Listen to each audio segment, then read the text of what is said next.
नमस्कार दोस्तों, टिकोड एग्जाम में आप सभी का स्वागत है। आज की क्लास से हम लोग स्टार्ट करेंगे एक नई सीरीज जिसमें हम लोग इलाहाबाद हाई कोर्ट द्वारा जो विभिन्न परीक्षाएं कराई गई हैं उनमें जो प्रश्न पूछे गए हैं उनको हम डिस्कस करेंगे।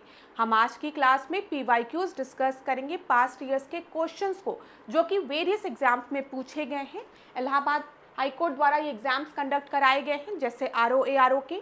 ठीक है, हम कंप्यूटर असिस्टेंट परीक्षा में जो प्रश्न पूछे गए हैं उनको डिस्कस करेंगे, अपर निजी सचिव परीक्षा में जो प्रश्न पूछे गए हैं उनको डिस्कस करेंगे, plus group C group D परीक्षा में जो भी प्रश्न पूछे गए हैं हम उनको डिस्कस करेंगे। ये चीज़ मैं क्लियर कर दूं, आज की क्लास में हम लोग जो प्रश्न डिस्कस करेंगे वो पास्ट ईयर्स के क्वेश्चंस हैं, ठीक है, जो कि विभिन्न परीक्षाओं में पूछे गए हैं और ये प्रश्न आपके आने वाले परीक्षाओं के लिए भी महत्वपूर्ण है, खासकर आरओ एआरओ परीक्षा के लिए बहुत ही महत्वपूर्ण है। तो चलिए आज के सेशन को स्टार्ट करते हैं मेरे साथ ऐश्वर्या सिंह के साथ। क्लास में कहीं पर भी डाउट होगा तो आप लोग मुझे कमेंट बॉक्स में बताएंगे। तो आज की क्लास का पहला प्रश्न देखने के पहले थोड़ी सी जानकारी मैं आपको दे दूं वीडियो क्रैश कोर्स के बारे में, जो कि स्पेशली लॉन्च किया गया है हाई कोर्ट आरओ एआरओ के लिए। ठीक है, यहाँ पर ये जो वीडियो के क्रैश कोर्स है इसमें एंटायर सिलेबस को कवर किया गया है वीडियो लेक्चर्स के माध्यम से।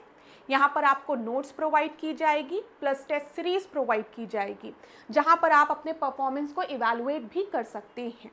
करंट अफेयर की क्लासेस भी होंगी। मैंने बोला एंटायर सिलेबस, मतलब एंटायर सिलेबस कवर किया गया है यहाँ पर।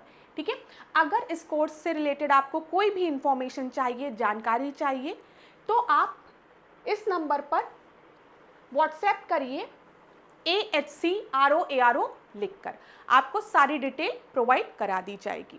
तो चलिए क्लास, अब आज के सेशन का पहला प्रश्न हम देखते हैं।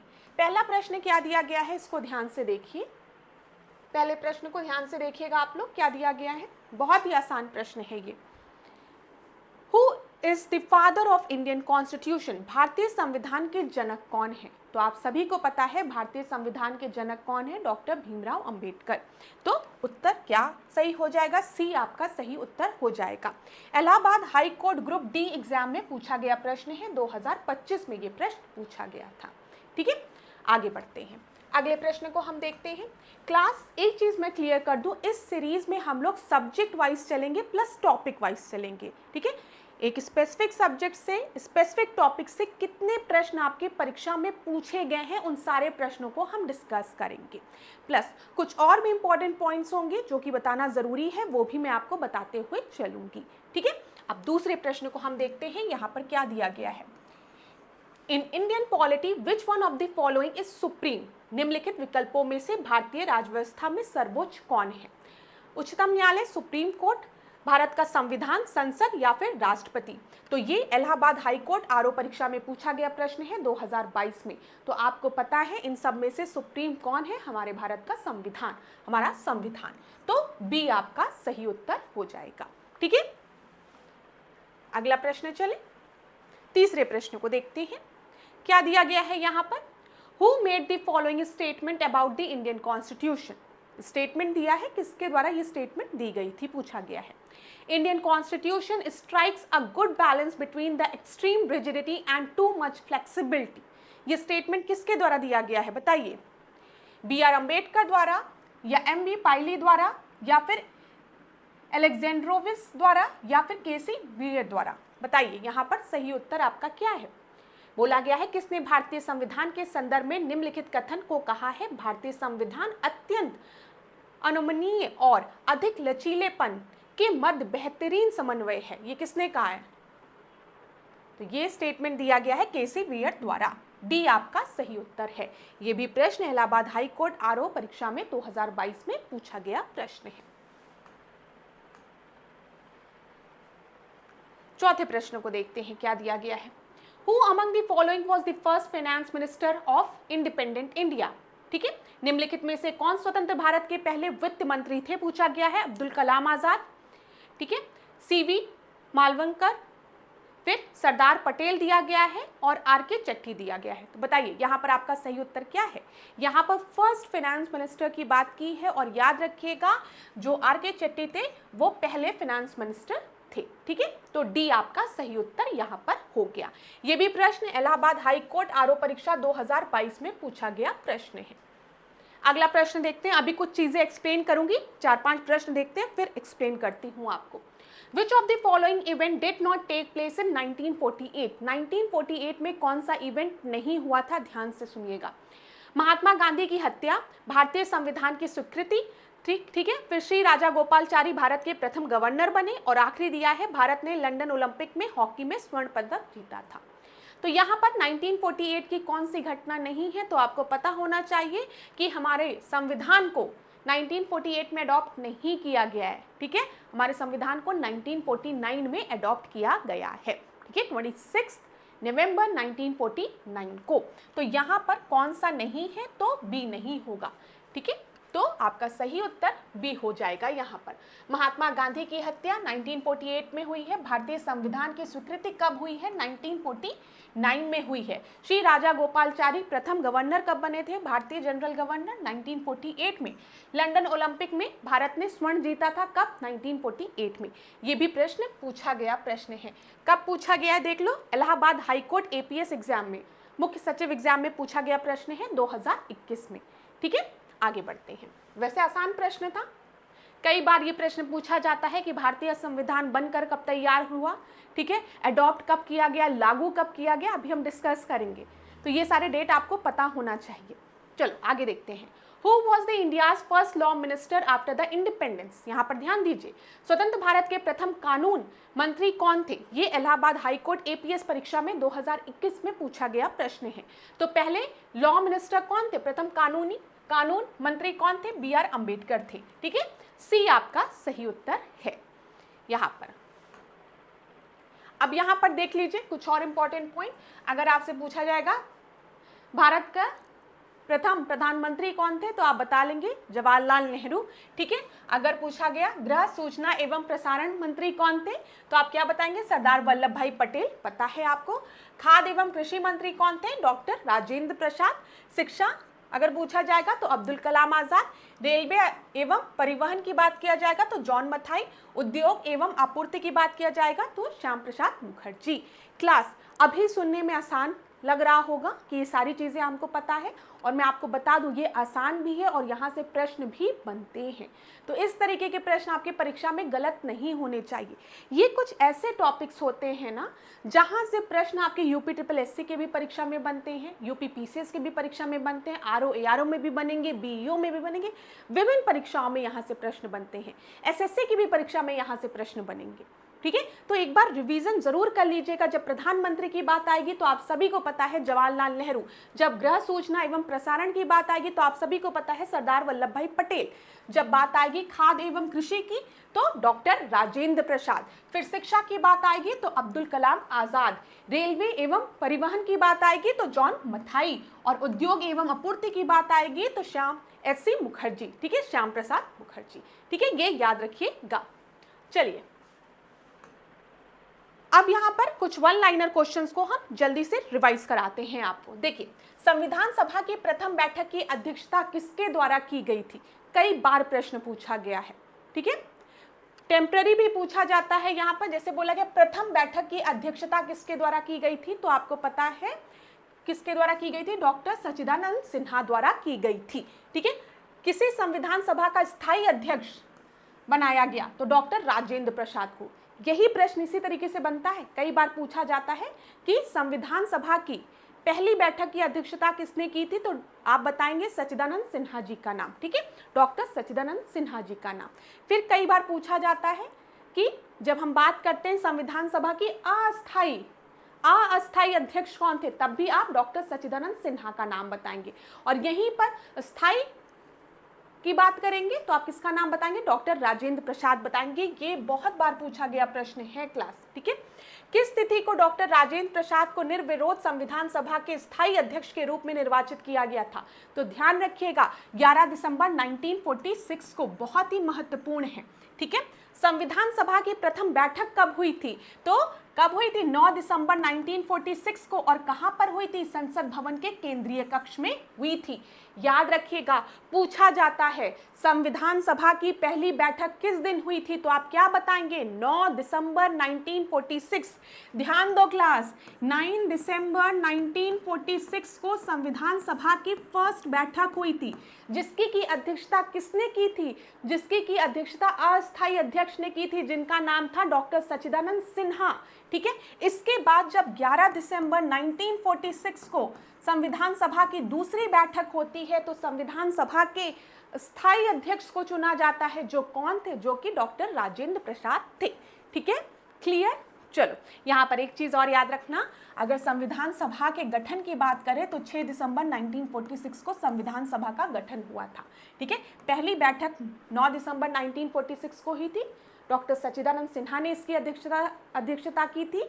दूसरा जो सेशन था, मतलब दूसरी जो बैठक थी, वो 11 दिसंबर 1946 को हुई थी, जिसकी की अध्यक्षता किसके द्वारा की गई थी? किसे चुना गया था? डॉक्टर राजेंद्र प्रसाद को। इतनी चीजें क्लियर हो गई होगी। अब भारतीय संविधान की निर्माण की प्रक्रिया कितने समय में पूर्ण हुई थी? ये भी प्रश्न कई बार पूछा गया है, तो याद रखिएगा 2 वर्ष 11 महीने 18 दिन। 2 वर्ष 11 महीने 18 दिन। भारतीय संविधान पूर्ण रूप से लागू कब हुआ था? तो 26 जनवरी 1950 को। ये चीज पता होगी आप लोगों को। ठीक है, बनकर तैयार कब हुआ था? 26 नवंबर 1949 को। ठीक है, लागू इस दिन हुआ था, रिपब्लिक डे हम मनाते हैं। क्लियर है ना क्लास? चलो, इसी तरीके से one liner question plus past years के क्वेश्चंस को पढ़ के बता के मैं आप लोगों का रिवीजन कराते हुए चलूंगी। ठीक है, अभी आप इस चीज़ को खुद नोटिस करेंगे। एक चीज़ और बोल दूं क्लास, जो मैंने ये UPSSC के एग्जाम के लिए भी जो एक टेस्ट सीरीज, मतलब सीरीज जो स्टार्ट की है, जिसमें पास्ट ईयर्स के क्वेश्चंस को डिस्कस कर रहे हैं, वो भी कंटिन्यू रहेगा। तो आप ये बिल्कुल भी मत परेशान होइएगा कि मैम उस सीरीज का क्या होगा। हम टाइम को मैनेज कर लेंगे। हम हाई कोर्ट RO के लिए भी ये सीरीज को कंटिन्यू रखेंगे, प्लस UPSSC की जो परीक्षाएं हैं, ठीक है, उनके लिए भी सीरीज को कंटिन्यू रखेंगे। बस आप लोगों के थोड़े से सपोर्ट की आवश्यकता है। ठीक है, अगर सीरीज समझ में आती है, मेरा पढ़ाना आपको समझ में आता है, ठीक है, समझ में आ रहा है, तो कमेंट बॉक्स में थोड़ा सा बता दिया करिए, लाइक कर दिया करिए, वीडियो को शेयर कर दिया करिए। जैसे आप लोगों को एप्रिसिएशन की ज़रूरत होती है, वैसे एज अ फैकल्टी हमें भी थोड़ा सा ज़रूरत होती है एप्रिसिएशन की। ठीक है, हमें पता भी चलता है कि हमारे विद्यार्थियों को समझ में आ रहा है कि नहीं, ये बहुत बड़ा फैक्ट होता है। देखो, 7वें प्रश्न को अब हम देखते हैं क्या दिया गया है। Who was the only lady minister in the first council of the minister after the independence? बहुत ही आसान प्रश्न है। स्वतंत्रता के पश्चात पहली महिला मंत्री परिषद में कौन थी? ठीक है, पहली महिला कौन थी जो कि मंत्री परिषद में थी, यहाँ पर आपको बताना है। ये इलाहाबाद हाई कोर्ट ARO में पूछा गया प्रश्न है, ठीक है, 2021 में। तो यहाँ पर आपका जो सही उत्तर है वो है राजकुमारी अमृत कौर।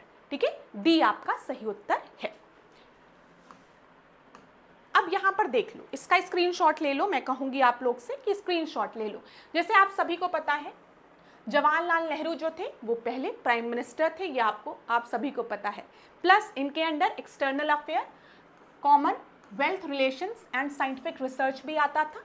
जब हम सरदार वल्लभ भाई पटेल की बात करते हैं तो ये डिप्टी प्राइम मिनिस्टर थे।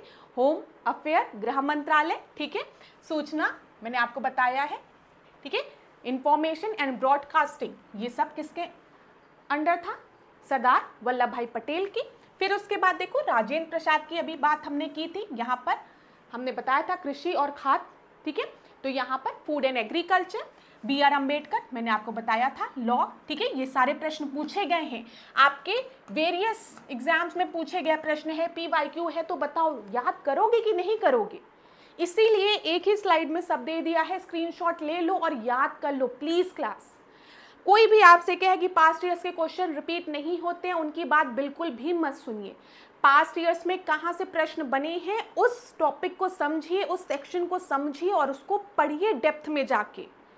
तो अगर आपकी परीक्षा में उसी टॉपिक से प्रश्न फिर रिपीट होंगे, हो सकता है पूछने का तरीका अलग हो, लेकिन तब भी वो प्रश्न का उत्तर आपका सही होगा। अब आप खुद सोचो, अगर किसी को पता था कि इस तरीके के प्रश्न बनते हैं तो वो पढ़ेगा ना कि राजकुमारी अमृत कौर जो थी वो हेल्थ मिनिस्ट्री इनके अंडर में थी, हो सकता है अगली बार यही पूछ लिया जाए, and she was the first women cabinet minister. ये आपको पता होना चाहिए था, जिसने भी पढ़ा होगा उसको पता होगा ना ये चीज़, इसीलिए। फिर देखो मौलाना अब्दुल कलाम आज़ाद, अभी हमने डिस्कस किया, एजुकेशन से रिलेटेड थे। जॉन मथाई के बारे में भी हमने डिस्कस किया, रेलवे एंड ट्रांसपोर्ट से रिलेटेड थी, ठीक है। बाद में इन्हें फाइनेंस में डाल दिया गया था। सरदार बलदेव सिंह की बात करेंगे तो डिफेंस, ठीक है। जगजीवन राम की बात करेंगे तो लेबर, ठीक है। फिर हमने बताया आर.के. चेट्टी की बात करेंगे तो finance, and he was the first finance minister of free India. याद रखिएगा, प्रश्न पूछा गया है, ठीक है, पहले वित्त मंत्री थे ये, याद रखिएगा। सी.एच. भाभा की बात करेंगे तो ये कॉमर्स से रिलेटेड थे। अहमद किदवई की बात करेंगे, कम्युनिकेशन से रिलेटेड थे, ठीक है। राजकुमारी अमृत कौर की बात करेंगे तो she was the first women cabinet minister, and ये किससे रिलेटेड थी, हेल्थ से रिलेटेड थी, ठीक है। श्याम प्रसाद मुखर्जी की बात करेंगे तो इंडस्ट्रीज एंड सप्लाई से, और एन.वी. गडगिल की बात करेंगे वर्क, माइंड एंड पावर। तो स्क्रीनशॉट ले लो, लिख लो प्लीज। यहाँ से अगर परीक्षा में प्रश्न बना तो वो आपका सही हो जाएगा, बहुत ही महत्वपूर्ण है ये। चाहे आप एपीएस परीक्षा में अपियर हो रहे हो, चाहे आरओ की परीक्षा में अपियर हो रहे हो, चाहे ग्रुप सी, ग्रुप डी, किसी भी परीक्षा में अपियर हो रहे हो, this is very important. Screenshot ले लो क्लासेस का, ठीक है। हम आगे बढ़ते हैं। अब देखो, बार बार रिवीजन करने से ही बात बनती है। आप कितनी भी बड़ी परीक्षा दे रहे हो या कितनी कोई भी परीक्षा दे रहे हो, बार बार रिवीजन। जब हम लोग छोटे क्लास में भी थे, 11th 12th में थे, 9th में थे, 10th में थे, तो हमारे पेरेंट्स क्या कहते थे, रिवीजन करो, टाइम बचे तो बार बार चीज़ों को रिवाइज करो। ऐसा ही कॉम्पिटिटिव एग्जाम में भी होता है। आप नई चीज़ों को पढ़ो लेकिन रिवीजन पर भी उतना ध्यान दो। ऐसा ना हो रोज नया पढ़ो लेकिन जो पुराना पढ़ा है वो भूलता जाए, ठीक है। तो इसीलिए रिवीजन पे फोकस करिए। अब देखिए, who was the first home minister of independent India, जल्दी से मुझे बता दो। होम मिनिस्टर की यहाँ बात की गई है, अभी मैंने आपको चिल्ला चिल्ला के बताया है, सरदार वल्लभ भाई पटेल, ठीक है। होम मिनिस्टर की बात की गई है यहाँ पर। तो गृह मंत्री कौन थे, सरदार वल्लभ भाई पटेल थे, ठीक है। आगे बढ़े क्लास, चलो यहाँ पर फिर रिवाइज कर लो। जवाहरलाल नेहरू प्रधानमंत्री, मेरे साथ बोलो, मौलाना अब्दुल कलाम आजाद शिक्षा मंत्री पहले, डॉक्टर राजेंद्र प्रसाद खाद्य एवं कृषि मंत्री, जॉन मथाई वित्त मंत्री, ठीक है, सरदार बलदेव सिंह रक्षा मंत्री, डॉक्टर बी.आर. अम्बेडकर कानून मंत्री, ठीक है। ये ध्यान रखिएगा, यहाँ पर ये पॉइंट जरूर याद रखिएगा। जब हम जॉन मथाई की बात करेंगे तो पहले ये रेलवे एंड ट्रांसपोर्ट में थे, बाद में ही later became the finance minister, ठीक है। ये याद रखिएगा, लेटर फाइनेंस में चले गए थे ये। अगला हम देखते हैं 9वां प्रश्न, ऑब्जेक्टिव रिजोल्यूशन से रिलेटेड प्रश्न है। निम्नलिखित में से कौन सा प्रस्ताव 1946 में जवाहरलाल नेहरू द्वारा दिए गए उद्देश्यों संबंधित प्रस्ताव का भाग नहीं है, ऑब्जेक्टिव रिजोल्यूशन का भाग नहीं है। ये प्रश्न हाई कोर्ट आरओ परीक्षा में 2014 में पूछा गया प्रश्न है। अब देखो, ये लेंदी प्रश्न है और मैं आपको बता रही हूँ, जैसे ही जो स्टूडेंट्स हैं वो लेंदी प्रश्नों को देखते हैं वो एकदम घबरा जाते हैं, उनको लगता है ये प्रश्न नहीं हल होगा। लेकिन मैं अक्सर आपसे कहती हूँ, जितना लेंदी प्रश्न उतना आसान होने की संभावना होती है। चलो मैं मान के चलती हूँ ऑब्जेक्टिव रिजोल्यूशन आपने कभी पढ़ा ही नहीं, आपको पता ही नहीं है क्या है, ठीक है, आपको आता ही नहीं है, ठीक है। तो यहाँ पर देखो किस तरीके से इस प्रश्न को सॉल्व करोगे। लेंदी है लेकिन एक गहरी सांस लेना और छोड़ना और प्रश्न को पढ़ना। भारत के सभी लोगों को कानून के सम्मुख समानता प्रदान की जाएगी, सही बात है। हमारे यहाँ तो चिल्ला चिल्ला के इक्वालिटी की बात की जाती है। There shall be no discrimination on the basis of race, caste, sex, place of birth, किसी भी तरीके के डिस्क्रिमिनेशन की बात नहीं की जाती, इक्वालिटी की बात की जाती है, तो सही ही होगा, ठीक है। फिर देखो, भारत एक स्वतंत्र संप्रभु गणराज्य, इंडिया की हम बात करते हैं तो इंडिया को हम इंडिपेंडेंट सॉवरेन रिपब्लिक कहा गया, बिल्कुल सही है, ठीक है। हमने स्वतंत्र संप्रभु गणराज्य की बात की है, बिल्कुल सही है। फिर देखो, अल्पसंख्यकों तथा अन्य पिछड़े वर्गों को किसी प्रकार की सुरक्षा प्रदान नहीं की जाएगी। अब बताओ क्यों ऐसा कहा जाएगा ऑब्जेक्टिव रिजोल्यूशन में?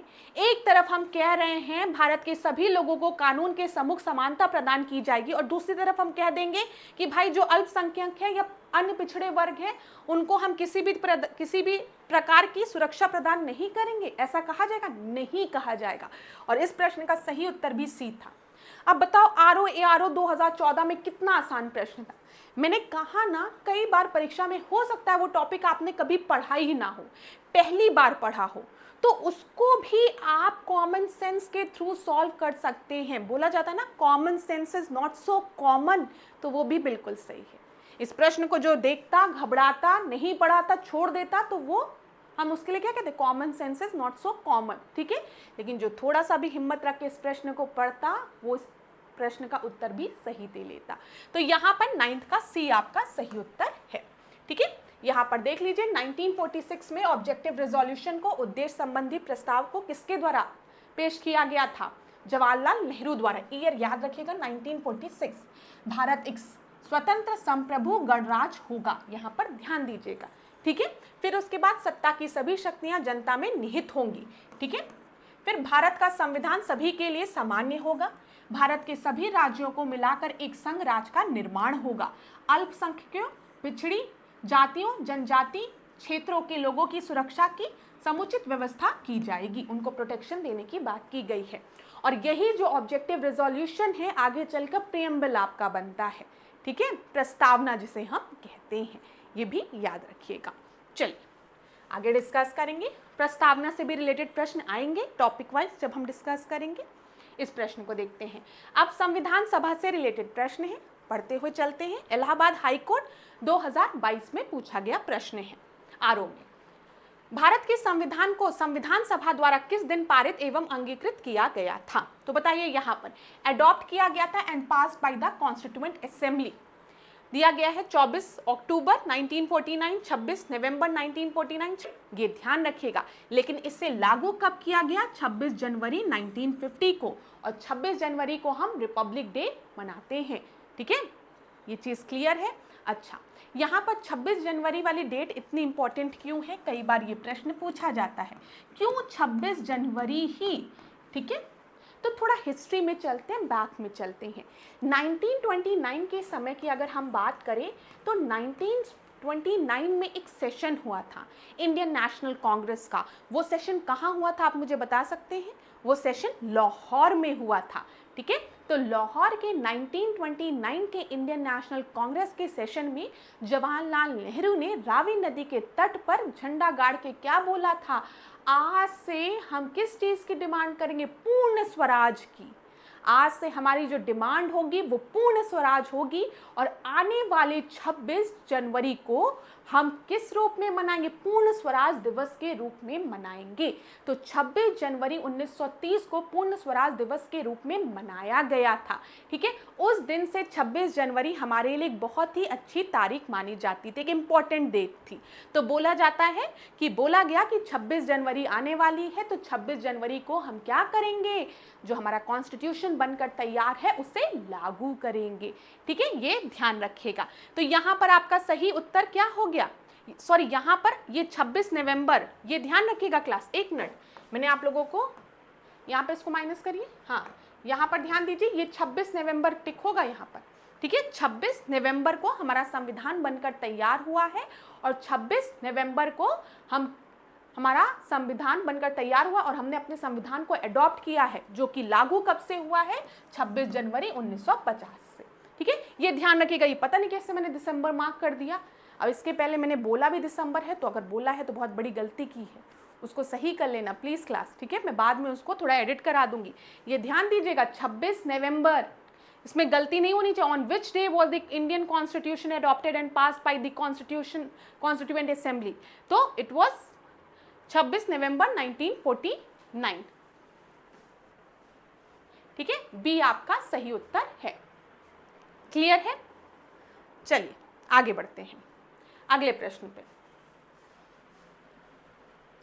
The first president of constituent assembly of India was, बताइए पहला प्रेसिडेंट कौन था, भारत की संविधान सभा के पहले सभापति कौन थे, ये बोला गया है।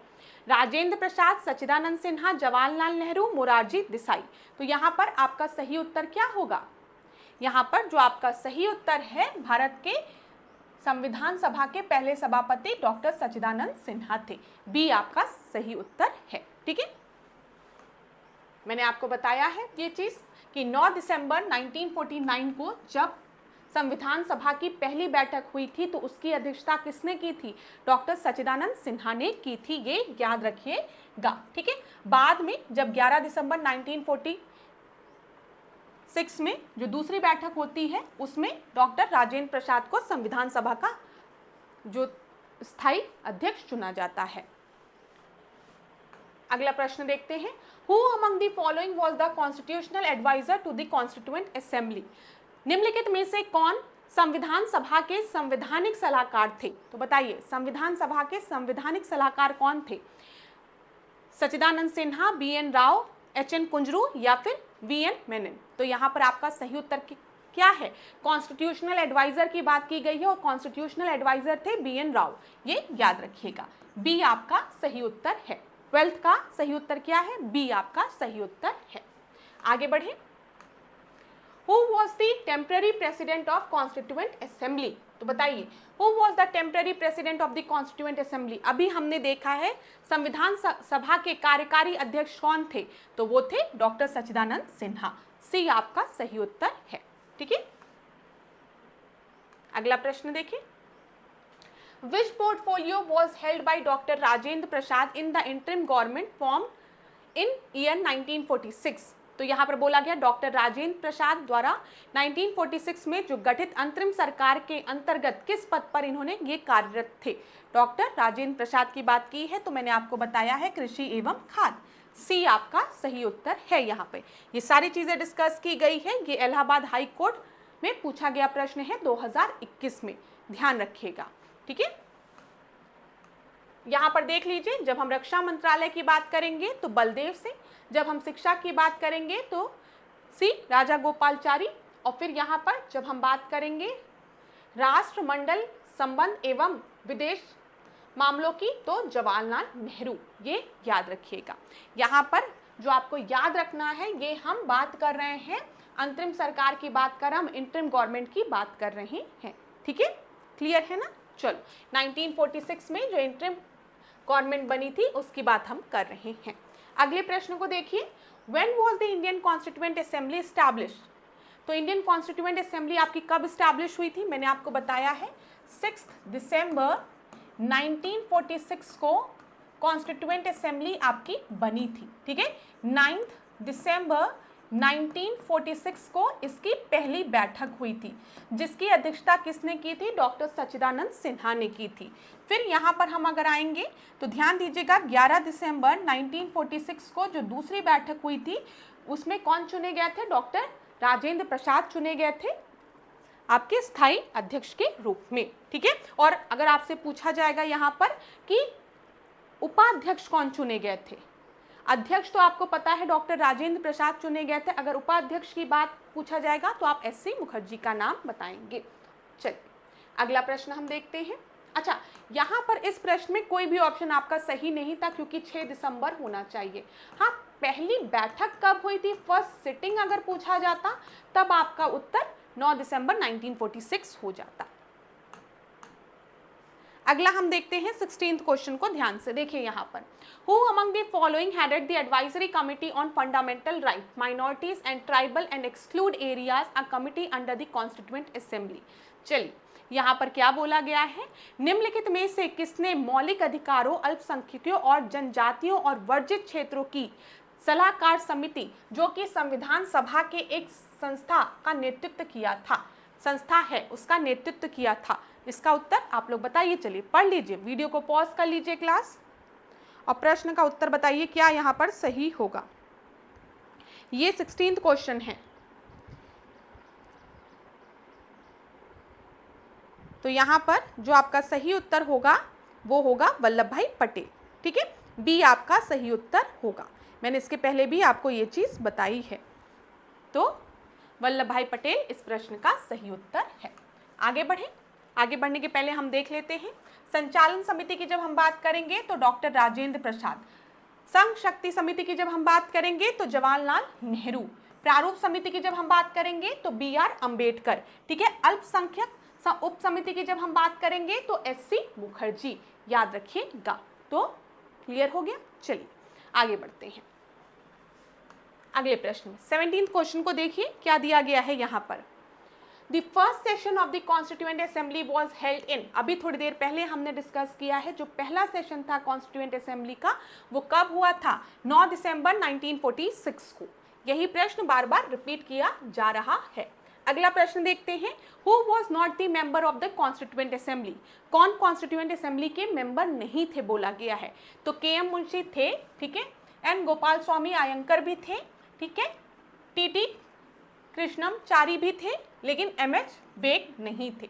तो ये 2021 में पूछा गया प्रश्न है कि कॉन्स्टिट्यूएंट असेंबली के मेंबर कौन नहीं थे, एमएच बेग नहीं थे, ठीक है, ये याद रखिएगा। क्लियर है। एमएच बेग की अगर हम बात करें तो ये भारत के 15वें मुख्य न्यायाधीश थे, ये भी इंपॉर्टेंट चीज है, याद रखिएगा। अच्छा, भारत का संविधान आप सभी को पता है 26 नवंबर 1949 को बन गया, ठीक है, इसे अपनाया गया। सदस्यों ने 24 जनवरी 1950 को अंतिम रूप से इस पे अपने हस्ताक्षर किए, ठीक है, और कुल मिलाकर कितने मेंबर्स थे, 284 मेंबर्स थे जिन्होंने हस्ताक्षर किए थे, जिसमें से 15 महिला थी, ये भी ध्यान रखिएगा, ठीक है। कुल मिलाकर कितने मेंबर्स थे, 284 मेंबर्स थे, जिसमें से महिला मेंबर कितनी थी, 15 महिला मेंबर्स थी, ये महत्वपूर्ण है, इसको नोट कर लीजिए, ये भी प्रश्न पूछा गया है किसी परीक्षा में। अगला प्रश्न हम देखते हैं, who was selected as the permanent chairman of constituent assembly on 11 December 1946। अभी इतनी देर से मैं आपको बता रही हूँ, 9 दिसंबर 1946 को जब कॉन्स्टिट्यूएंट असेंबली की पहली बैठक हुई थी तो इसकी अध्यक्षता डॉक्टर सच्चिदानंद सिन्हा द्वारा किया गया था, ठीक है, वो अस्थायी चेयरपर्सन थे, चेयरमैन थे। और 11 दिसंबर 1946 को किसे चुना गया, डॉक्टर राजेंद्र प्रसाद को, तो बी आपका सही उत्तर है, ठीक है। 11 दिसंबर 1946 को परमानेंट चेयरमैन के रूप में डॉक्टर राजेंद्र प्रसाद को चुना गया, ठीक है, ये चीज क्लियर हो गई, ठीक है। अगला देखते हैं हम, 20वां प्रश्न देखते हैं क्या दिया गया है। Election for formation of Indian constituent assembly were done as per the recommendation of. यहाँ पर बताइए, भारत की संविधान सभा के गठन के लिए चुनाव किसकी सिफारिश के अनुसार किए गए थे, तो बताइए यहाँ पर, Cripps mission, Simon commission, Mountbatten plan, cabinet mission. तो उत्तर सही क्या है आपका, कैबिनेट मिशन प्लान, डी आपका सही उत्तर है, ठीक है। सही उत्तर क्या है, डी आपका सही उत्तर है। वर्ष 1946 में कैबिनेट मिशन भारत आया था, जिसके सदस्य में कौन कौन थे, स्टेफोर्ड क्रिप्स थे, लॉर्ड पैट्रिक लॉरेंस थे और एवी अलेक्जेंडर थे, ये नाम जरूर याद रखिएगा, ठीक है। अगर हम बात करें भारत की संविधान सभा के लिए चुनाव कैबिनेट मिशन योजना की सिफारिश के अनुसार कराया गया था। कैबिनेट मिशन कब आया था, 1946 में आया था। इसमें कौन कौन मेंबर्स थे, तो स्टेफर्ड क्रिप्स का, ठीक है, लॉर्ड पैट्रिक लॉरेंस का और एवी अलेक्जेंडर का नाम आपको पता होना चाहिए, इसको नोट कर लो प्लीज क्लास। चलो आगे बढ़ते हैं, यहाँ पर देख लो आप, किस योजना के अंतर्गत भारत में संविधान सभा का निर्माण किया गया था, किस योजना के अंतर्गत, तो यहाँ पर आपका सही उत्तर है कैबिनेट मिशन योजना के अंतर्गत, ठीक है। फिर देखो, किस योजना के अंतर्गत पाकिस्तान के लिए संविधान सभा गठित की गई थी, तो यहाँ पर पाकिस्तान के लिए संविधान सभा माउंटबेटन प्लान के अंतर्गत गठित की गई थी। भारत के लिए अगर पूछा जाएगा तो आप कैबिनेट मिशन बताएंगे, ठीक है, अगर पाकिस्तान के लिए पूछा जाएगा तो माउंटबेटन प्लान के बारे में बताएंगे। कैबिनेट मिशन योजना के प्रावधानों के अनुसार संविधान सभा का गठन कब किया गया था, नवंबर 1946 में, याद रखिएगा। कैबिनेट मिशन योजना के तहत गठित संविधान सभा के सदस्यों की संख्या कितनी थी, तो 389 थी, ठीक है। आगे बढ़ते हैं, अगला प्रश्न हम देखते हैं, when was the first session of constituent assembly was held. तो मैंने आपको कितनी बार बताया है, पहला सेशन कॉन्स्टिट्यूएंट असेंबली का कब हुआ था, 9 दिसंबर 1946 को हुआ था, डी आपका सही उत्तर है। अगला हम देखते हैं, the constituent assembly took dash to finalise the constitution. संविधान सभा ने संविधान को कितने समय में पूरा किया था, तो अभी थोड़ी देर पहले मैंने आपको बताया है 2 साल 11 महीने 18 दिन ना, 2 साल 11 महीने 18 दिन में हमारा संविधान बनकर तैयार हुआ। इलाहाबाद हाई कोर्ट में 2021 में पूछा गया प्रश्न है, ए आपका सही उत्तर है। भारत के संविधान का मसौदा तैयार करने और उसे अंतिम रूप देने में 2 वर्ष 11 महीने माह और 18 दिन लगे थे। भारतीय संविधान सभा की जो प्रथम बैठक थी, आप सभी को पता है, याद हो गया होगा, 9 दिसंबर 1946 को हुई थी, ठीक है, जिसे संविधान सभा द्वारा 1949 में 26 नवंबर को अंगीकृत किया गया था तथा 26 जनवरी 1950 को पूर्ण रूप से लागू कर दिया गया। कॉन्स्टिट्यूशनल डे आप सभी को पता है, हम 26 नवंबर को मनाते हैं। आगे बढ़ते हैं, अब यहाँ पर देख लो संविधान सभा के सत्रों को देख लो जरा एक बार। जो पहला सत्र था वो आपका 9 से 23 दिसंबर 1946 को तक चला था। यहाँ पे 11वां सत्र अगर हम देखेंगे तो 11 से 26 नवंबर 1949 को। तो क्या ध्यान रखना है, अगर आपसे पूछे संविधान सभा की पहली बैठक कब हुई थी तो 9 दिसंबर 1946 को याद रखिएगा। पहले सत्र में 2 सेशन इंपॉर्टेंट थे क्लास। कौन कौन से सेशन इंपॉर्टेंट थे? 9 दिसंबर वाला और 11 दिसंबर वाला। 9 दिसंबर वाला क्यों इंपॉर्टेंट था? क्योंकि इसकी अध्यक्षता सच्चिदानंद सिन्हा द्वारा की गई थी, ये याद रखिएगा, ठीक है, सच्चिदानंद सिन्हा द्वारा की गई थी। और 11 दिसंबर वाला क्यों इंपॉर्टेंट था? क्योंकि इस दिन डॉक्टर राजेंद्र प्रसाद को चुना गया था अस्थायी अध्यक्ष के रूप में, स्थायी अध्यक्ष के रूप में, ठीक है, ये चीज क्लियर है। आखिरी सेशन कब हुआ है अगर पूछा जाएगा तो 26 नवंबर। यहाँ पर देखो आखिरी सत्र का जो सेशन है 1949 को। कुल कितने सत्र थे ये भी याद रखिएगा, 11 सत्र थे, महत्वपूर्ण है, ठीक है, क्योंकि 26 नवंबर 1949 को बनकर हमारा संविधान तैयार हो गया। कितना समय लगा? 2 साल 11 महीने 11 मंथ्स एंड 18 डेज, ये याद रखिएगा, महत्वपूर्ण है। आगे बढ़ते हैं। अब देखो भारतीय संविधान का मुख्य प्रारूपकार कौन था, कौन नियुक्त हुए थे? प्रारूपकार कौन नियुक्त हुए थे? तो एस.सी. मुखर्जी, याद रखिएगा। संविधान सभा के प्रारंभ में अस्थायी उपाध्यक्ष किसे नामित किया गया था? तो ये थे फ्रैंक एंथोनी को, ठीक है, फ्रैंक एंथोनी को उपाध्यक्ष, अस्थायी उपाध्यक्ष के रूप में नियुक्त किया गया था। और इसके बाद आपको पता है स्थायी उपाध्यक्ष कौन बने? एस.सी. मुखर्जी बने, ये भी याद रखिएगा। संविधान सभा के पहले स्थायी उपाध्यक्ष कौन थे? अभी मैंने आपको बताया एस.सी. मुखर्जी एवं वी.टी. कृष्णमाचारी, ठीक है। प्रारूप समिति में एकमात्र कांग्रेसी सदस्य कौन थे? के.एम. मुंशी, याद रखिएगा। भारतीय संविधान दिवस की तिथि कब मनाई जाती है? 26 नवंबर को मनाई जाती है, ठीक है, क्योंकि 26 नवंबर 1949 को हमारा संविधान बनकर तैयार हो गया था। संविधान को 26 जनवरी के दिन क्यों लागू किया गया? कांग्रेस ने इस तिथि को 1930 में स्वतंत्रता दिवस के रूप में मनाया था, ठीक है।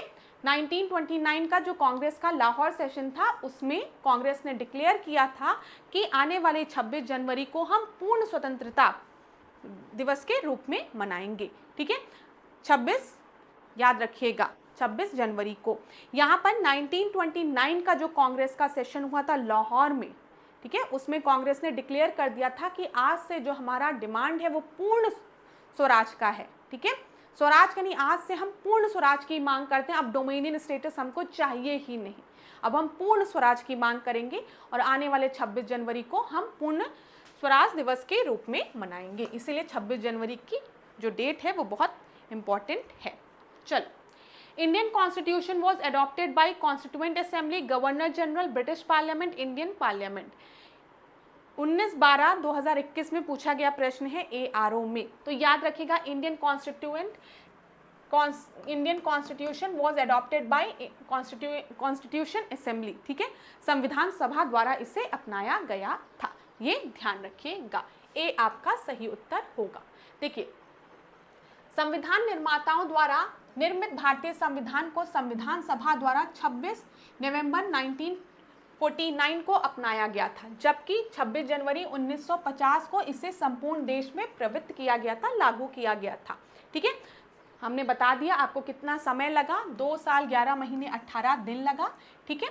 अगर पूछा जाएगा कि कॉन्स्टिट्यूएंट असेंबली आपकी बनी कब थी, तो याद रखिएगा 6 दिसंबर 1946 को इसका गठन हुआ था। इसकी पहली बैठक कब हुई थी? 9 दिसंबर 1946 को, ठीक है, जिसकी की अध्यक्षता डॉक्टर सच्चिदानंद सिन्हा द्वारा की गई थी।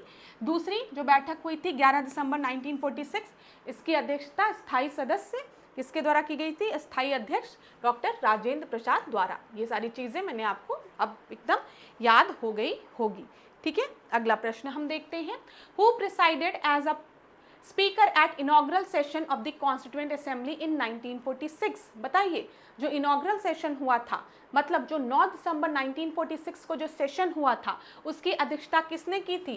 अस्थायी सदस्य, जो कि कौन थे? डॉक्टर सच्चिदानंद सिन्हा थे, ठीक है, अस्थायी अध्यक्ष थे ये। तो इनॉग्रल सेशन को इन्होंने ही उसकी अध्यक्षता की थी, बी आपका सही उत्तर है। अगला प्रश्न हम देखें क्लास, क्या दिया गया है? On September 1949 Indian Constituent Assembly gave Hindi the status of which language of the Indian Union? 14 सितंबर की बात हो रही। क्यों 14 सितंबर को हम हिंदी दिवस के रूप में भी मनाते हैं? तो 14 सितंबर 1949 को भारतीय संविधान सभा ने हिंदी को भारत संघ की कौन सी भाषा का दर्जा दिया था? तो किस भाषा का दर्जा दिया था? राजभाषा का दर्जा दिया था। ठीक है, ये याद रखिएगा। देखिए 14 सितंबर 1949 को भारतीय संविधान ने हिंदी को भारत संघ की राजभाषा का दर्जा दिया था। ठीक है, क्लियर है? और याद रखिएगा का दर्जा देने का निर्णय लिया था तथा 1950 में संविधान ने अनुच्छेद 343 के क्लॉज 1 में हिंदी को भारत संघ की राजभाषा का दर्जा दे दिया। क्लियर है? चलो अगला हम देखते हैं। भारत की संविधान सभा की प्रत्यय पत्र समिति के अध्यक्ष कौन थे? तो बताइए, यहाँ पर क्रीडेंशियल कमिटी के अध्यक्ष की बात यहाँ पर की गई है, तो क्या सही उत्तर होगा? के.एम. मुंशी, पट्टाभी सीतारमैया, एस.सी. मुखर्जी, अलादी कृष्ण स्वामी अय्यर। तो ABCD में से जो आपका सही उत्तर है वो क्या है? वो है अलादी कृष्ण स्वामी अय्यर। ठीक है, यहाँ पर ध्यान दीजिएगा, डी आपका सही उत्तर है। जब हम के.एम. मुंशी की बात करेंगे तो कार्य संचालन समिति इनसे संबंधित थी। ठीक है, पट्टाभी सीतारमैया की बात करेंगे हम तो सदन समिति, एस.सी. मुखर्जी की बात करेंगे तो अल्पसंख्यकों के उप समिति। ठीक है, और अल्लादी कृष्ण स्वामी अय्यर की बात हम करेंगे तो प्रत्यय पत्र समिति इनसे रिलेटेड थी। ये प्रश्न जो है कब पूछा गया है? ये इलाहाबाद हाई कोर्ट में 2016 में पूछा गया प्रश्न है। तो याद रखिएगा, क्रीडेंशियल कमिटी की जब हम बात करेंगे तो अल्लादी कृष्ण स्वामी अय्यर संबंधित थे इससे। अब सोर्सेज ऑफ कॉन्स्टिट्यूशन को देखते हैं। यहाँ पे 27वें प्रश्न को हम देखेंगे। क्या दिया गया है? Provision related to the election of the member of the Rajya Sabha are taken from the constitution of which country?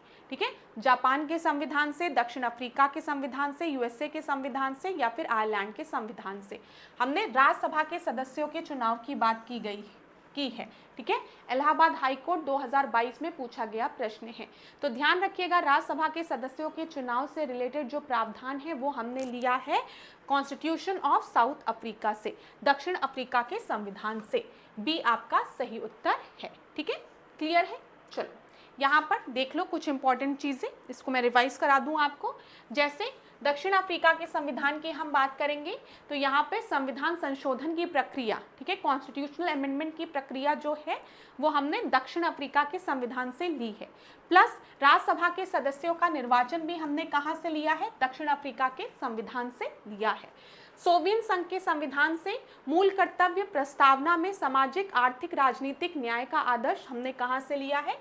Soviet संघ के संविधान से। ठीक है, जर्मनी से हम बात करेंगे तो कई बार पूछा जाता है आपातकाल, इमरजेंसी का प्रोविजन हमने कहाँ से लिया है? जर्मनी से लिया है। फ्रांस की बात करेंगे तो यहाँ पर स्वतंत्रता, समानता, इक्वालिटी, फैटर्निटी की बात हमने कहाँ से ली है? हमने ली है फ्रांस के संविधान से। जापान के संविधान से बात करेंगे तो प्रोसीजर एस्टैब्लिश्ड बाय लॉ। ठीक है, ये ध्यान रखिएगा, विधि द्वारा स्थापित प्रक्रिया ये जापान के संविधान से ली गई है। तो ये प्रश्न आपकी परीक्षा में पूछे जाते हैं कि हमारे कॉन्स्टिट्यूशन का सोर्स क्या क्या है, तो इसको जरूर नोट डाउन कर लीजिए। देखिए दक्षिण अफ्रीका से पूछा गया था ना कि राज्यसभा के सदस्यों का निर्वाचन का जो प्रोविजन है वो हमने कहाँ से लिया है? दक्षिण अफ्रीका से लिया है। प्लस याद रखिएगा संविधान संशोधन की प्रक्रिया भी हमने दक्षिण अफ्रीका से ली है। इमरजेंसी का प्रोविजन हमने कहाँ से लिया है? जर्मनी से लिया है, याद रखिएगा। चलो आगे बढ़ते हैं, इस प्रश्न को देखते हैं। From which country the concept of fundamental duties in Indian constitution has been taken? ठीक है, अगर हम बात करें भारतीय संविधान में मूल कर्तव्यों का सिद्धांत किस देश से लिया गया है? USA, दक्षिण अफ्रीका, कनाडा या फिर रशिया? तो यहाँ पर आपका सही उत्तर क्या हो जाएगा? यहाँ पर USSR होना चाहिए लेकिन रशिया आपका सही उत्तर हो जाएगा। बी, फंडामेंटल ड्यूटीज की बात की गई है।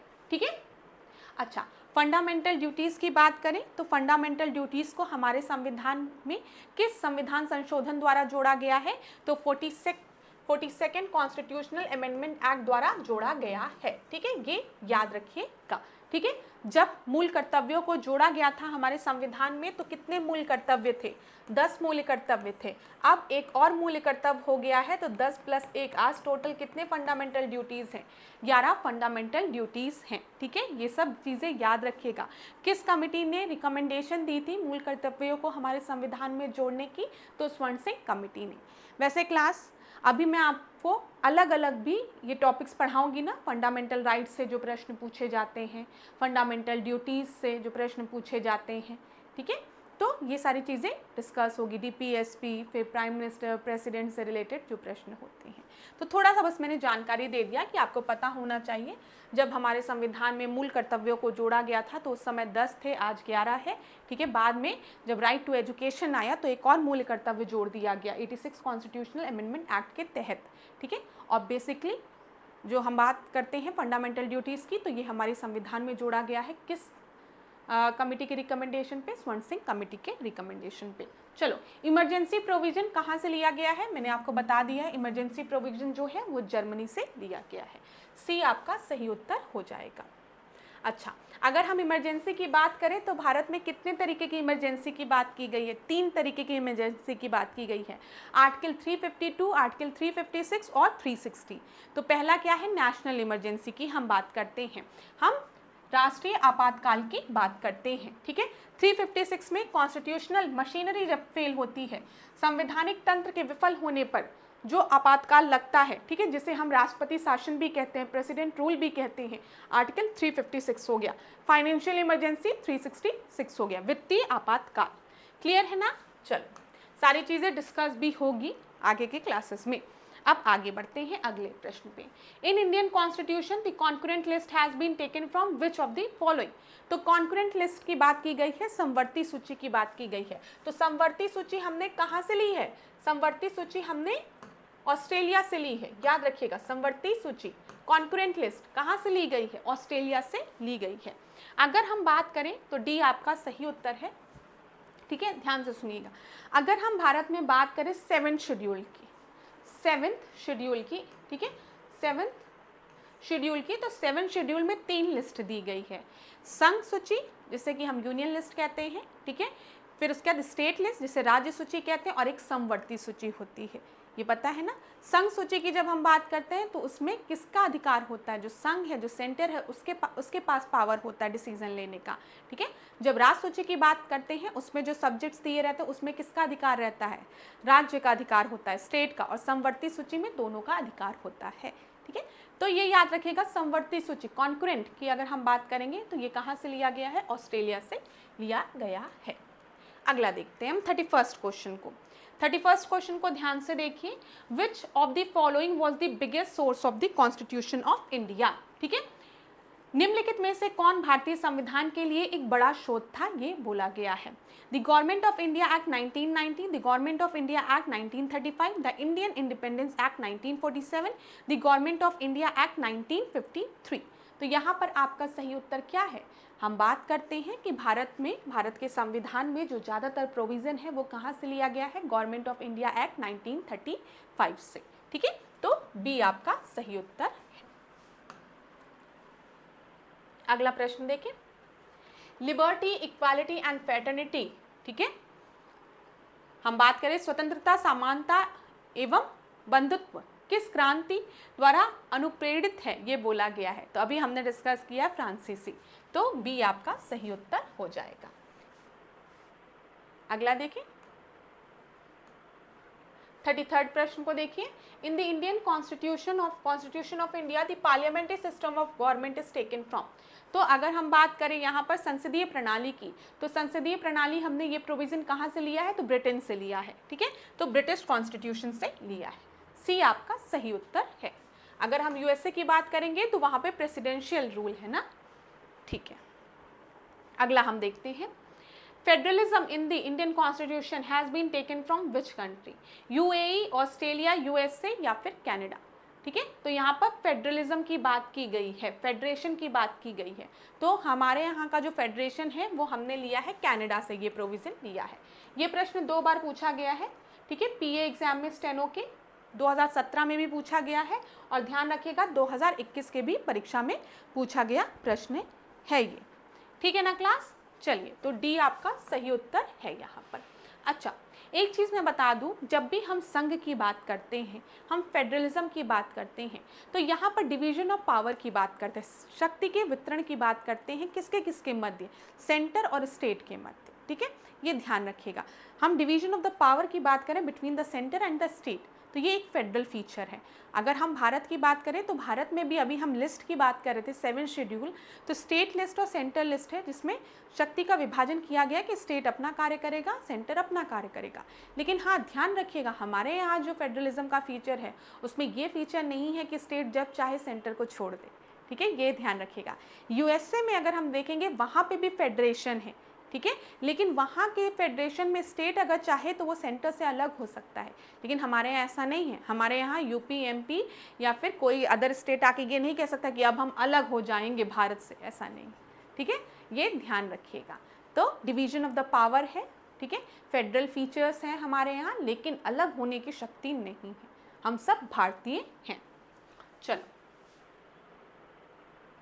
देखो, यहाँ पे दिया गया है ना कि जब भी हम बात करते हैं संघवाद की, तो इसकी उत्पत्ति एक लैटिन शब्द फ्यूडस से हुई है, जिसका अर्थ क्या होता है, एक प्रकार का समझौता या अनुबंध। ठीक है, यहाँ पर देखिए, या दो तरह की सरकारों के बीच सत्ता साझा करने और उनके संबंधित क्षेत्रों को नियंत्रित करने हेतु एक समझौता होता है। ठीक है, सेंटर और स्टेट की बात की गई है। Single citizenship in India has been taken from which country, हमारे यहाँ सिंगल सिटीजनशिप है, प्लस ब्रिटेन में भी सिंगल सिटीजनशिप है। ए आपका सही उत्तर होगा। ठीक है, हमारे यहाँ सिंगल सिटीजनशिप है ना, लेकिन जब हम यूएस की बात करते हैं, यूनाइटेड स्टेट की, तो वहाँ पर डुअल सिटीजनशिप है। आप यूएसए के भी नागरिक हैं, प्लस जिस स्टेट के हैं आप उसके भी नागरिक हैं, लेकिन हम लोग क्या कहते हैं, हम भारत के नागरिक हैं, हम खाली भारत के नागरिक हैं। ठीक है, ये ध्यान रखिएगा। चलिए अगला देखिए 36 क्वेश्चन को यहाँ पर ध्यान से देखते हैं, क्या दिया गया है। Indian constitution has borrowed extensively from various sources, which of the following is the source, which of the following is the source is has borrowed most of its provision for. थोड़ा सा इंग्लिश अजीब सी लिखी है, लेकिन कोई नहीं, हिंदी में पढ़ लेते हैं। भारतीय संविधान को विभिन्न स्रोतों से व्यापक रूप से अनुकरण किया गया है, विभिन्न में से कौन से स्रोत से इसके अधिकतर प्रावधानों को लिया गया है। तो अभी थोड़ी देर पहले मैंने आपको बताया है, ज़्यादातर जो प्रोविजन है हमारे कॉन्स्टिट्यूशन में उसे लिया गया है गवर्नमेंट ऑफ इंडिया एक्ट 1935 से। ठीक है, तो सी आपका सही उत्तर है। अगला प्रश्न देखें। अब यहाँ पे जो प्रश्न है ये parts and schedule of the constitution से रिलेटेड है। Freedom of speech and expression is mentioned in which article of the constitution. बोला गया है भाषण और अभिव्यक्ति की स्वतंत्रता का उल्लेख भारतीय संविधान के किस अनुच्छेद में किया गया है। तो यहाँ पर आर्टिकल 14(1), 13(2), 19(1) और 29(3) दिया गया है। तो देखिए, freedom of speech and expression की जब हम बात करते हैं तो इसके बारे में आर्टिकल 14 में दिया गया है। ठीक है, ए आपका सही, सॉरी यहाँ पर 19, सॉरी क्लास, देखिए एक मिनट सुनिएगा। यहाँ पर जब हम आर्टिकल 14 की बात करते हैं तो equality before the law and equal protection of law की वहाँ पर बात की गई है, ये आपको पता होगा ना, इक्वालिटी बिफोर द लॉ। चलिए मैं थोड़ा एक्सप्लेन कर देती हूँ, यहाँ पर ध्यान दीजिएगा। जब हम आर्टिकल 14 की बात करते हैं, आर्टिकल 14 की, तो यहाँ पर equality before the law and equal protection of law की बात की गई है। इक्वल प्रोटेक्शन ऑफ लॉ की, ठीक है। इक्वल प्रोटेक्शन ऑफ लॉ हमने कहाँ से लिया है, ये यूएसए से लिया गया प्रोविजन है, ठीक है। और अगर हम इक्वालिटी बिफोर लॉ की बात करेंगे तो ये ब्रिटेन की से लिया गया प्रोविजन है, ठीक है। यहाँ पर हमने बात की है right freedom of speech and expression. Freedom of speech and expression की बात जब हम करते हैं तो हम आर्टिकल 19 की बात करते हैं। सी आपका सही उत्तर है, ठीक है, ध्यान दीजिएगा। इतनी चीज़ें क्लियर हो गई होगी, ठीक है। यहाँ पर आर्टिकल 20 की अगर हम बात करेंगे तो अपराध के लिए दोषी ठहराए जाने से संबंधित है ये, ठीक है। अनुच्छेद 21 की बात करेंगे, जीवन और व्यक्ति व्यक्तिगत स्वतंत्रता का अधिकार की बात की गई है। 21A की अगर हम बात करेंगे तो प्रारंभिक शिक्षा का अधिकार, मैंने आपको बताना, राइट टू एजुकेशन, ठीक है। फिर उसके बाद 22 की कुछ मामलों में गिरफ्तारी और नजरबंदी से संरक्षण की बात इसमें की गई है। इतनी चीजें क्लियर हो गई होगी। आगे बढ़ते हैं। Which of the following subject is included in the concurrent list? तो बताइए, concurrent list की बात यहाँ की गई है। Defence, currency, agriculture, forest, concurrent list की यहाँ पर बात की गई है। तो यहाँ पर आपका सही उत्तर है क्या? यहाँ पर आपका जो सही उत्तर है वो है फॉरेस्ट। ध्यान दीजिएगा, सही उत्तर जो है वो है फॉरेस्ट। फॉरेस्ट जो है वो समवर्ती सूची में है, ठीक है, क्लियर है। चलिए यहाँ पर देख लीजिए, संघ सूची में अगर हम देखें तो संघ सूची में मैंने आपको बताया है कि जो यूनियन है, जो सेंटर है, उसके पास पावर होती है डिसीजंस लेने की। राज्य सूची में राज्य के पास होती है। अच्छा, एक प्रश्न ये भी पूछा जाता है कि राज्य सूची में जब संविधान हमारा लागू हुआ था उस समय कितने विषय थे? तो 66 विषय थे, ठीक है, जो कि अब कितने हो गए हैं? 61 हो गए हैं, ठीक है। राज्य सूची में कुछ जो विषय शामिल हैं उसमें आपका शांति और व्यवस्था, कृषि, स्थानीय स्वशासन, जन स्वास्थ्य, पुलिस, जेल आदि है, ठीक है। समवर्ती सूची में अगर हम बात करेंगे तो जब हमारा संविधान लागू हुआ था तो उस समय उसमें कितने आपके सब्जेक्ट्स थे? तो 47 थे। और अगर हम वर्तमान में देखेंगे तो 52 है, जिसमें अगर हम देखें दीवानी और फौजदारी, शिक्षा, वन, बिजली, श्रमिक, ये सब जो है वो आपके समवर्ती सूची में है, ठीक है। चलो आगे बढ़ते हैं। When we say that we have a federal system of governance in India, what does it implies? जब हम कहते हैं कि भारत में संघीय शासन प्रणाली है तो इसका क्या अर्थ होता है, ये बोला गया है। तो बताइए, सभी नागरिकों को समान सामाजिक, आर्थिक और राजनीतिक अधिकार प्रदान करना, सभी नागरिकों को आस्था और पूजा की स्वतंत्रता प्रदान करना, देश के विभिन्न विभिन्न राज्यों और प्रांतों के पास अपने कानून बनाने और निर्णय लेने का अधिकार होना। मैंने अभी आपको बताया, जब भी हम संघीय ढांचा की बात करते हैं, मेनली यहाँ पर हम शक्ति के वितरण की बात करते हैं, किसके किसके मध्य? संघ और राज्यों के मध्य। तो यहाँ पर देश के विभिन्न राज्यों और प्रांतों के पास अपने कानून बनाने और निर्णय लेने के अधिकार की बात होती है। तो सी आपका सही उत्तर है। चलिए अगला प्रश्न देखें। In the union list of Indian constitution, संघ सूची में शामिल कौन सा विषय है आपका? संघ सूची की बात की गई है, यूनियन लिस्ट की बात की गई है। Foreign affair, police, trade, education, तो संघ सूची यूनियन, तो यहाँ पर फॉरेन अफेयर जो है वो आपका संघ सूची में हो जाएगा। फॉरेन अफेयर से रिलेटेड जितनी भी चीजें होंगी उसमें कौन डिसीजन लेगा? सेंटर डिसीजन लेगा, यूनियन डिसीजन लेगा। अब देखो, संघ सूची की बात करें तो राष्ट्रीय सुरक्षा, नेशनल सिक्योरिटी, विदेश संबंध, फॉरेन अफेयर्स, ठीक है, रेल, बैंक, मुद्रा, निर्माण, बीमा, डाक, तार और जनगणना, ये ध्यान रखिएगा, जनगणना जो है वो संघ सूची का हिस्सा है, ठीक है। राज्य सूची में लोक व्यवस्था, पुलिस हो गया आपका, पुलिस, कृषि, स्थानीय शासन, सड़क परिवहन, होटल, ठीक है, आदि। समवर्ती सूची में शिक्षा हो गया, वन हो गया, मापतोल हो गया, जनसंख्या नियंत्रण। इसमें ही कंफ्यूजन होती है। जब हम बात करेंगे जनसंख्या की तो याद रखिएगा, जब जनसंख्या में हम जनगणना की बात करेंगे, सेंसस की बात करेंगे, तो वो किसका हिस्सा है? वो आपका संघ सूची का हिस्सा है। जब हम पॉपुलेशन कंट्रोल की बात करेंगे, जनसंख्या नियंत्रण की बात करेंगे, तो वो समवर्ती सूची का हिस्सा है, याद रखिएगा। नियंत्रण, समवर्ती सूची, सही बात है। नियंत्रण में दोनों का रोल होना चाहिए, सेंटर और स्टेट का दोनों का रोल होना चाहिए। और सेंसस कौन कंडक्ट कराएगा? तो वो संघ कराएगा, ठीक है, सेंटर कराएगा। Identify the subjects that is included in the state list of the Indian constitution. भारतीय संविधान की राज्य सूची में शामिल विषयों की पहचान करिए। राज्य सूची की बात की गई है यहाँ पर। रक्षा, आपको पता है रक्षा जो है वो संघ का होगा, अब रक्षा, ठीक है। मैरिज, कृषि, मुद्रा, तो यहाँ पर एग्रीकल्चर, एग्रीकल्चर जो है वो स्टेट का मैटर है, ठीक है, तो ये राज्य सूची का हिस्सा है। डी आपका सही उत्तर हो जाएगा, ठीक है। फिर एक बार रिवीजन करा दूं, जब हम संघ सूची की बात करेंगे, ठीक है, सेंट्रल लिस्ट की बात करेंगे, तो राष्ट्रीय सुरक्षा, विदेश संबंध, रेल, बैंक, मुद्रा, निर्माण, बीमा, डाकघर, जनगणना आदि, ठीक है। राज्य सूची में याद रखिएगा, पुलिस जो है वो राज्य सूची का विषय है, कृषि राज्य सूची का विषय है, स्थानीय शासन राज्य सूची का है, ठीक है, सड़क परिवहन राज्य सूची। समवर्ती में शिक्षा हो गया, वन हो गया, मापतौल हो गया, जनसंख्या नियंत्रण हो गया, ध्यान रखिएगा। आगे बढ़ते हैं अगले प्रश्न पे। अगला प्रश्न देखते हैं क्या दिया गया है। Which part of the Indian constitution impart economic and social justice to its citizen.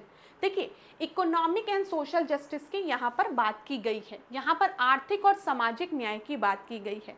तो आर्थिक और सामाजिक न्याय की बात हम डीपीएसपी में भी करते हैं, फंडामेंटल राइट्स में भी करते हैं और प्रीएम्बल में भी करते हैं।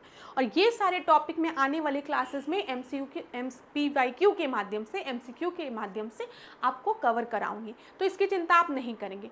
प्रीएम्बल में जैसे पूछा जाता है कितने तरीके के जस्टिस की बात की गई है, कितने तरीके की इक्वालिटी की बात की गई है, किसको पावर दिया गया है, तो ये सारी चीज़ें आपको पढ़ाई जाएगी। ठीक है, अभी के लिए इस प्रश्न का जो सही उत्तर है वो है डी। ठीक है, डी आपका सही उत्तर है, यहाँ पर ध्यान दीजिएगा। चलिए, ABC तीनों सही हैं। अगला देखते हैं, which part of the Indian constitution is considered as soul of the Indian constitution. भारतीय संविधान की आत्मा किसे कहा गया है। तो भारतीय संविधान की जो आत्मा है वो प्रीएम्बल को कहा गया है, प्रस्तावना को कहा गया है। 2022 के इलाहाबाद हाईकोर्ट आरओ में पूछा गया प्रश्न है, और फिर इलाहाबाद हाईकोर्ट आरओ में 2023 में भी पूछा गया प्रश्न है। तो preamble is regarded as the soul of the constitution. अगला देखते हैं, the 11th schedule of Indian constitution is associated with Panchayati Raj, municipality, central state government या म्युनिसिपल कॉर्पोरेशन और नीचे म्युनिसिपैलिटी दी गई है। तो 11th की अगर हम बात करते हैं, 11th शेड्यूल किससे रिलेटेड है, पंचायती राज इंस्टीट्यूशन से, पंचायती राज से रिलेटेड है। ए आपका सही उत्तर है। 11वां पंचायती राज से है, 12वां म्युनिसिपैलिटी से है। ठीक है, 11वें में हमने किसकी बात की है, रूरल लोकल सेल्फ गवर्नमेंट की। ठीक है, यहाँ पर ध्यान दीजिए, जब हम बात करते हैं 73rd कॉन्स्टिट्यूशनल अमेंडमेंट एक्ट के तहत, ठीक है, हमने पंचायती राज की बात की थी, और 74th के तहत म्युनिसिपैलिटी की बात की थी। ये सारी चीज़ें आपको पढ़ाया जाएगा। 11वीं सूची 73rd संविधान संशोधन द्वारा जोड़ा गया था 1992 में, और इसी अनुसूची में कितने विषय हैं, अगर पूछा जाए 11th शेड्यूल में कितने विषय हैं, तो आप क्या बताएंगे, 29 सब्जेक्ट्स हैं इसमें। ठीक है, ये भी याद रखिएगा, पूछा जाता है। चलो आगे बढ़ते हैं, 45th को देखते हैं। The 9th schedule was introduce in the constitution of India during the prime minister. किसके समय में 9th शेड्यूल, देखिएगा, याद रखिएगा, 9th शेड्यूल को जोड़ा गया था फर्स्ट कॉन्स्टिट्यूशनल अमेंडमेंट के तहत। ठीक है, यहाँ पर फर्स्ट, तो the 9th schedule was introduced in the constitution of India. एक मिनट क्लास, ध्यान दीजिए, हाँ ये अभी सही है ना। The 9th schedule was introduced in the constitution of India during the prime ministership of Jawaharlal Nehru. A आपका सही उत्तर है। 9वीं अनुसूची की बात की गई है। ठीक है, क्लियर है। इस अनुसूची में केंद्रीय और राज्य कानूनों को शामिल किया गया है, जिसमें न्यायालय में चुनौती नहीं दी जा सकती थी। पहले ये बोला जाता था ना कि जिस भी सब्जेक्ट को, जिस भी मैटर को हम 9th शेड्यूल में रख देंगे, उसको हम न्यायालय में चुनौती नहीं दे सकते हैं। ठीक है, और मैंने आपको बताया 9th शेड्यूल को फर्स्ट कॉन्स्टिट्यूशनल अमेंडमेंट एक्ट के तहत जोड़ा गया था, पहले संविधान संशोधन द्वारा जोड़ा गया था 1951 में। ठीक है, तो उस समय आप सभी को पता है कौन थे प्राइम मिनिस्टर, जवाहरलाल नेहरू। अगला प्रश्न देखिए, क्या हो गया इसमें, एक मिनट, हाँ अभी ठीक है। 46 क्वेश्चन को देखते हैं, यहाँ पर क्या दिया गया है। Which part of the Indian constitution is related to municipalities. Sorry class, sorry, यहाँ पर मैंने अभी आपको बताया है, नहीं ये नहीं बताया था, बस इतना बताया था कि 11th शेड्यूल की जब हम बात करेंगे तो हम पंचायती राज की बात करते हैं। ठीक है, पंचायती राज व्यवस्था की बात करते हैं। 12वीं अनुसूची की जब हम बात करते हैं तो हम म्युनिसिपैलिटी की बात करते हैं। 11वीं अनुसूची को हमने 73rd कॉन्स्टिट्यूशनल अमेंडमेंट एक्ट के तहत जोड़ा था। 12वीं की जब हम बात करेंगे म्युनिसिपैलिटी की, तो हमने इसे 74th कॉन्स्टिट्यूशनल अमेंडमेंट एक्ट के तहत जोड़ा था। अब पार्ट से याद रखिएगा, 9th पार्ट जो है वो पंचायती राज से रिलेटेड है, 9th ए जो है वो म्युनिसिपैलिटी से रिलेटेड है, 9th बी जो है वो कोऑपरेटिव सहकारी समिति से रिलेटेड है। यहाँ पर आपसे पूछा गया है म्युनिसिपैलिटी, तो आपका सही उत्तर क्या हो जाएगा, 9th ए हो जाएगा। एक एक चीज़ को आगे आपको पढ़ाना है। ठीक है, तो बिल्कुल भी परेशान नहीं होंगे आप लोग। तो यहाँ पर ध्यान दे लीजिएगा, आर्टिकल 243 पी से आर्टिकल 243 ZG तक जो है वो आपका किसका हिस्सा है, 9th ए का। ठीक है, जो कि किससे रिलेटेड है, जो कि आपके म्युनिसिपैलिटी से रिलेटेड है, जिसमें नगर पालिका, नगर निगम और नगर परिषद से संबंधित प्रावधान दिए गए हैं इसे। और अगर हम देखें इनसे रिलेटेड प्रावधान आपके 12वीं अनुसूची में है, जिसको 74th कॉन्स्टिट्यूशनल अमेंडमेंट एक्ट द्वारा जोड़ा गया था। क्लियर हो गई होगी चीजें। चलिए आगे बढ़ें। How many schedule are there in Indian constitution? कितने शेड्यूल हैं? 12 शेड्यूल हैं। ठीक है, तो 47 का सी आपका सही उत्तर है। अच्छा, 12 शेड्यूल में एक बार देख लो। अगर हम देखें 9th शेड्यूल को, 9th शेड्यूल को हमने फर्स्ट कॉन्स्टिट्यूशनल अमेंडमेंट एक्ट के तहत जोड़ा था 1951 में। ठीक है, 10th शेड्यूल की हम बात करेंगे तो इससे जोड़ा गया था 52nd कॉन्स्टिट्यूशनल अमेंडमेंट एक्ट के तहत। ठीक है, कब? 1985 में। ठीक है, फिर 11th शेड्यूल को जोड़ा गया है जो कि पंचायती से रिलेटेड है 73rd कॉन्स्टिट्यूशनल अमेंडमेंट एक्ट के तहत 1992 में। और 12वें की बात करेंगे, 12वां शेड्यूल जो है वो 74th कॉन्स्टिट्यूशनल अमेंडमेंट एक्ट के तहत जोड़ा गया है। ये चीज क्लियर है ना? चलो आगे देखते हैं। In how many parts of the Indian Constitution was divided at the time of the commencement? प्रारंभ में भारतीय संविधान कितने अध्याय में विभाजित था? तो स्टार्टिंग की बात की गई है तो 22 पार्ट थे। ठीक है, डी आपका सही उत्तर है। देखिए यहाँ पे 24 नवंबर 1949 को जब संविधान बनकर तैयार हुआ तो इसमें कितने पार्ट्स थे? 22 पार्ट्स थे, याद रखिएगा। 49 देखिए, विच part of the constitution deal with the citizens of India? तो हम अगर बात करें नागरिकता की, ठीक है, सिटीजनशिप की या नागरिकता की बात करें तो ये किस पार्ट में है? ये पार्ट 2 में है। ठीक है, बी आपका सही उत्तर हो जाएगा। और अनुच्छेद पूछेगा तो अनुच्छेद 5 से 11, 5 से 11 अनुच्छेद है। ठीक, अगला देखते हैं। Which part of the Indian constitution deal with the fundamental duties? Fundamental duties की बात की गई है। एक 4A, ठीक है, 9A या 9B? तो अभी तो हमने 9A के बारे में बात किया, ये पंचायत से रिलेटेड है। सॉरी, 9A जो है म्यूनसिपैलिटी से रिलेटेड है, 9 जो है वो पंचायत से, 9B जो है वो कोऑपरेटिव सोसाइटी से। ठीक है, यहाँ पर फर्स्ट की बात करेंगे तो यूनियन की बात करते हैं। जो 4th A बचा आपका वो किससे रिलेटेड है? फंडामेंटल ड्यूटीज से रिलेटेड है। ठीक है, बी। चलो, तो ये आज की क्लास का आखिरी प्रश्न था। ठीक है, इस सेशंस में इस सीरीज के जो डिफरेंट क्लासेस होंगी उसमें हम PYQs को डिस्कस करेंगे, पास्ट ईयर्स के क्वेश्चंस, जो कि इलाहाबाद हाई कोर्ट द्वारा जो विभिन्न परीक्षाएं कंडक्ट कराई गई है उसमें पूछे गए प्रश्न हैं। ठीक है, प्लस मैं कुछ इंपॉर्टेंट चीज़ों को भी क्लास के दौरान रिवाइज कराते हुए चलूँगी ताकि आपका इंटायर कोर्स भी रिवाइज होता रहे।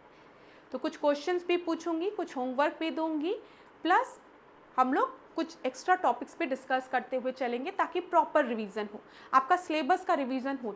ठीक है, हम लोग PYQ के माध्यम से सिलेबस को रिवाइज करेंगे।